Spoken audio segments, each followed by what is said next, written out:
തീരാവുന്ന very simple. ഉപ്പ നിങ്ങൾ ഓക്കെ അല്ലേ? ഫൈനാൻഷ്യലി എന്തെങ്കിലും പ്രശ്നങ്ങളുണ്ടോ? നിങ്ങൾ മനസ്സിലാക്കാൻ എന്തെങ്കിലും പ്രശ്നങ്ങളുണ്ടോ?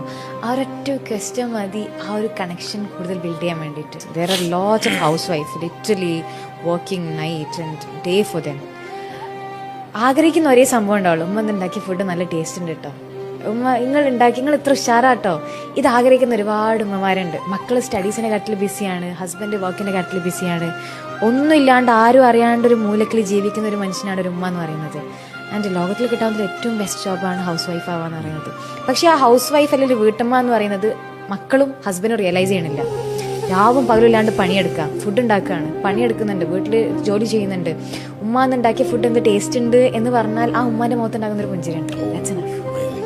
അതൊന്നും നമുക്ക് പറയാൻ സമയമുണ്ട്. എപ്പം ആ മരണപ്പെട്ടതിന് മുന്നിൽ നിൽക്കുന്ന സമയത്ത് ആ തണുത്ത ഹൃദയത്തോട് അല്ലെങ്കിൽ തണുത്ത ബോഡിയോട് വിളിച്ച് പറയാൻ നമുക്ക് സമയം ഉണ്ടാകും.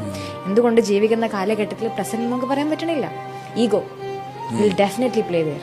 ഞാനിപ്പോൾ അത് പറഞ്ഞാൽ ഇപ്പം എങ്ങനെ ഇതാവുക, ഞാൻ ഉമ്മയെ കെട്ടിപ്പിടിച്ച് എന്തുണ്ടാവുക, ഉമ്മ വെച്ചാൽ ഒന്നും ഉണ്ടാകാൻ പോകുന്നില്ല. It's your mother, give your love. She is craving for that.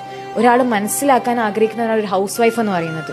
ജോലിയില്ല, രാവും പകലില്ലാണ്ട് കിച്ചണാണ് ആളുടെ ലോകം എന്ന് പറയുന്നത്. ആ കിച്ചൺ എന്ന ലോകം സ്വർഗമാക്കാൻ പറ്റണമെന്നുണ്ടെങ്കിൽ അവിടെ ജീവിക്കുന്ന ആ ഭർത്താവിനും അവിടെ ജീവിക്കുന്ന ആ മക്കൾക്കും മാത്രമേ പറ്റുള്ളൂ. ഉമ്മ ഉണ്ടാക്കിയ ഫുഡ് നല്ല ടേസ്റ്റ് ഉണ്ട് കേട്ടോ, ഉമ്മ നിങ്ങൾ അലക്കുന്നുണ്ടല്ലോ, നിങ്ങൾ ഇത്രയും എഫേർട്ട് ഇടുന്നുണ്ടല്ലോ, thank you so much. Very simple word. That's